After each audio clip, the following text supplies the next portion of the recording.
징역 2년 나왔어요. 네네. 징역 2년의 구형량을 어떻게 생각하세요? 저는 뭐 개인적으로는 미흡하다고 생각을 하고요. 미흡하다. 왜냐하면 사람들이 잘 모르는 게 예. 공직선거법은 형이 세요.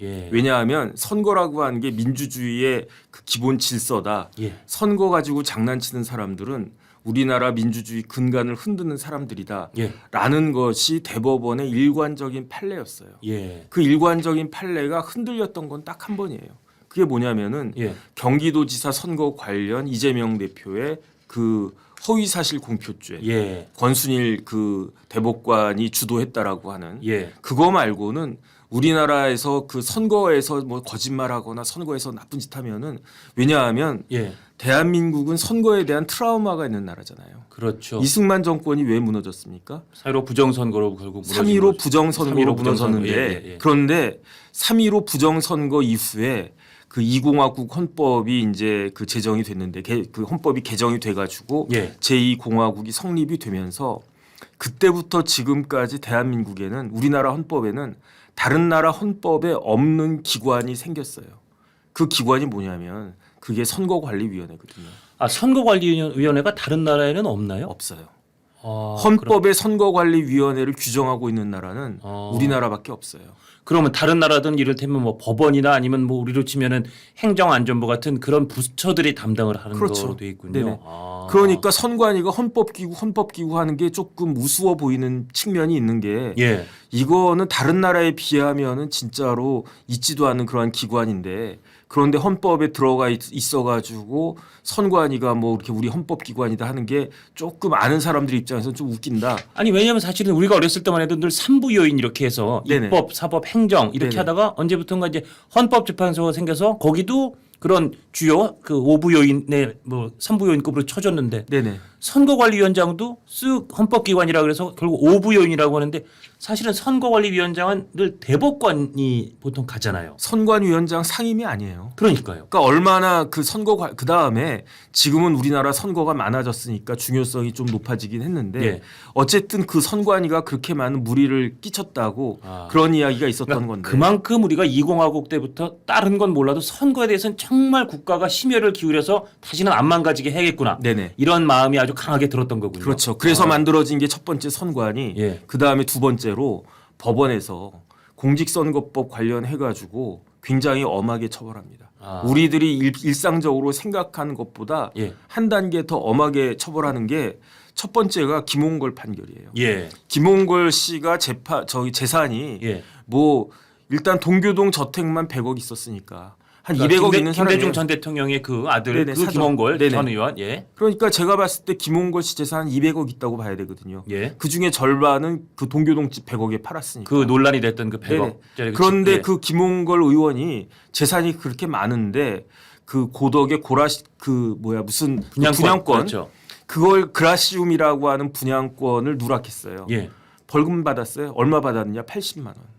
아, 그럼 그게 당선 무효와 피선거권 제한되는 그 커트라인 바로 밑에 걸 받았네요. 네네, 20만 원 부족했는데 예. 그런데 김홍걸 어떤 사람입니까? 김홍걸이 대선에 나왔습니까? 아니잖아요. 아니죠. 김홍걸은 총선에 나왔어요. 예. 지역구 나왔습니까?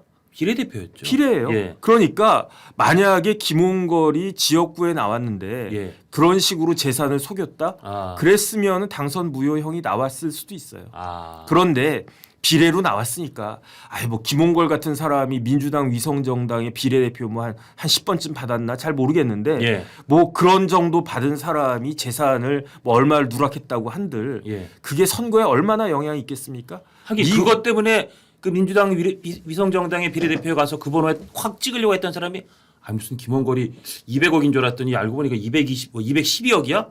그래서 표를 바꿀 사람은 대한민국에 뭐 10,000명, 100명도 안 될 것 같아요. 100명 전체 우리 예, 인구 중에 인구 중에 전 유권자 중에 100명이나 될까요? 100명 아마 모르는 사람이 뭐 태반일 테니까. 그게 80만 원짜리예요. 그러니까 민주당에서는 이재명 대표님 벌금 90만 원 아니면 80만 원 90만 원 너무 속보이니까 예. 그 정도로 때려줘야 된다라고 하는데 예. 그게 비례대표 나와가지고 재산 일부 숨긴 사람에 대한 형량이 그게 80만 원짜리다.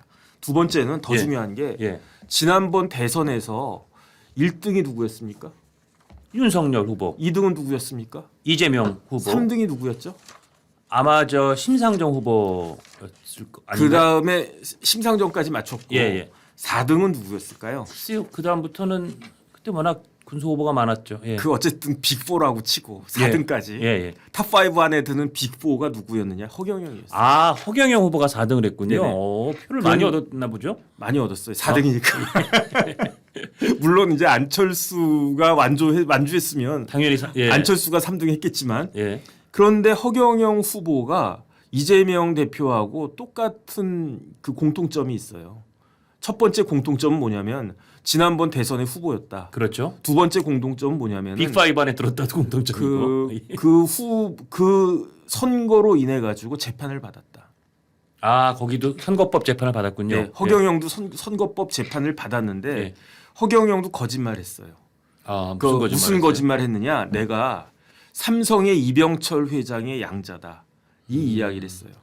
하긴 허경영 후보가 옛날부터 뭐 제가 옛날에 뭐 박정희 대통령한테 어떻게 돼서 뭐 하여튼 뭐 박근혜 대통령과 뭐 어쨌든 좀 듣기에도 전혀 믿기지 않는 그런 그 택도 없는 그래서 네네. 약간 실소를 자내게 하는 그런 거짓말 같은 거를 농담처럼 했던 것 같은 기억이 나요. 네네. 예. 그래서 내가 삼성의 이병철 회장의 양자였다라고 주장을 한 것을 또 뭐 이상한 사람 이상한 이야기 했네라고 치부할 수도 있었는데 예. 어쨌든 이게 허위사실 공표죄로 기소가 됐는데 아, 여기에 대해서 법원이 예.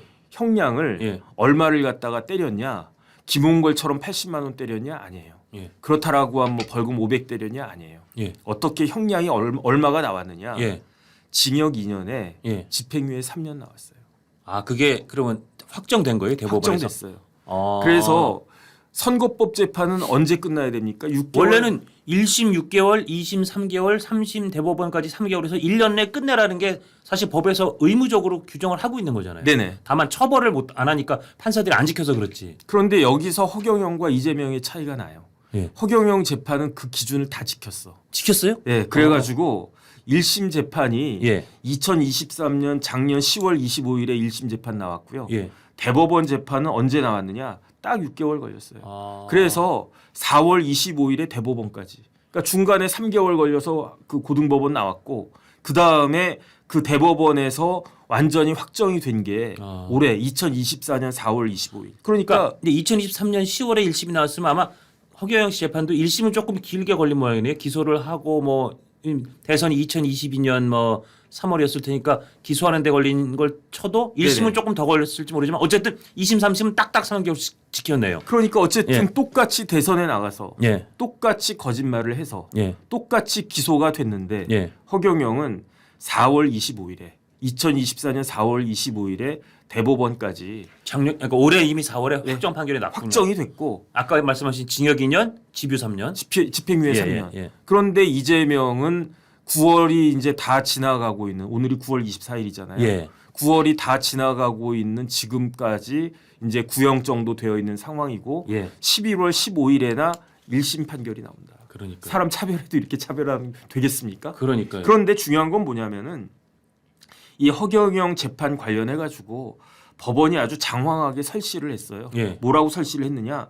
선거의 핵심은 뭐다? 공정성이다. 공정성이다. 그런데 이런 식으로 허경영이 아무리 뭐 누가 보기에도 말도 안 되는 그런 거짓말이라고 하더라도 예. 내가 이병철 양자다 이렇게 이야기하는 거는 이런 거짓말을 하게끔 내버려 두는 거는 공직선거법의 입법 취지를 몰각하는 거다. 그 다음에 저는 여기에 대해서 법원의 판단에 저는 동의하지 않는데 예. 이런 거짓말로 인해서 유권자의 판단이 왜곡될 수 있다. 저는 왜곡되지 않는다고 생각하는데 어쨌든 이러한 사소한 거짓말도 이거 누가 봐도 명백하게 아무도 믿지 않을 그러한 거짓말도 유권자의 판단을 왜곡할 가능성은 있다. 뭐 가능성이 있을 수 있는 거니까. 그러니까 나는 이병철 전 삼성 회장 그 선대 그 회장의 양자라는 거짓말을 믿고 다른 후보를 찍었을 표가 허경영 후보한테 갔을 수 있다. 네네. 그런 일이 벌어졌기 때문에 그게 몇 표가 됐든 공정 선거를 무너뜨리고 왜곡시킨 거니까 너는 징역 2년을 받아라. 이런 취지로 물론 집행유예 3년을 받아라라는 취지로 법원이 판결한 거네요. 그렇죠. 그런데 그 표는 얼마 안 됐을 텐데 진짜. 그 몇 예. 표 얻었냐면 예. 저기 그 허경영이 28만 표 얻었거든요. 아. 그런데 허경영의 말을 거짓말로 생각하고 찍은 표가 예. 정확하게 28만 1,481표인데 제 생각에 28만 한 1,400표는 그래도 허경영이니까 찍어준다라고 생각을 했을 것 같고 예. 한 81표 정도가 이병철 회장님이 양자네 그럼 찍어줘야지 한 개에 끽해야 뭐 한 열 몇 표나 될까 저는 그 생각이 드는데 예. 근데 왜 그러냐면 예. 제가 삼성에서 변호사를 했었잖아요. 예. 예. 그래서 삼성에서 사장님들 몇 분 짱 보셨는데 와 저분들은 워커홀릭 중에서도 워커홀릭이에요. 예. 예. 진짜 일에 미쳐가지고 미친 사람처럼 일만 하시는 그런 분들이야. 예. 그런데 이병철 회장님이 그 허경영을 예. 양자로 뽑았다? 그러면 저 사람 보통 사람 아니다. 그렇게 그렇죠. 생각할 수 있잖아요. 그렇죠. 이병철 양자야? 그러면은 대통령 뭐 시켜도 잘할 수 있겠네. 이런 생각을 할 수도 있는 거니까. 예. 예. 그런데 어쨌든 근데 만약에 뭐 장원준 국장님 같은 분이 내가 이병철 양자다 그러면 그래 뭐 이렇게 생긴 것도 그렇고 뭐 그래 보여 뭐 그럴 수 있어 믿음은 가지만 다른 사람도 아니고 허경영 씨 같은 분 온갖 기행을 다 저질렀던 사람이 내가 이병철 양자야 이러면 믿을 사람이 진짜 몇 명이나 있었겠는가. 본인은 당연히 안 믿었겠지. 그러니까 지금 이게 우리가 아까 그 검찰 구형량 갖고 얘기한 건데 지금 쭉 그 빌드업을 하신 게 그 말씀이시군요. 그렇죠. 허경영 후보 같이 사실은 누가 보기에도 그냥 농담처럼 잘 믿기지 않은 거짓말을 했어도 그리고 표를 얻은 거에 표 변화가 그렇게 많지 않았을 게 거의 확실해 보이는데도 그 공직선거법 허위사실 유포로 징역 2년에 집행유예 3년을 선고 확정했다. 그러니까요. 그러네요.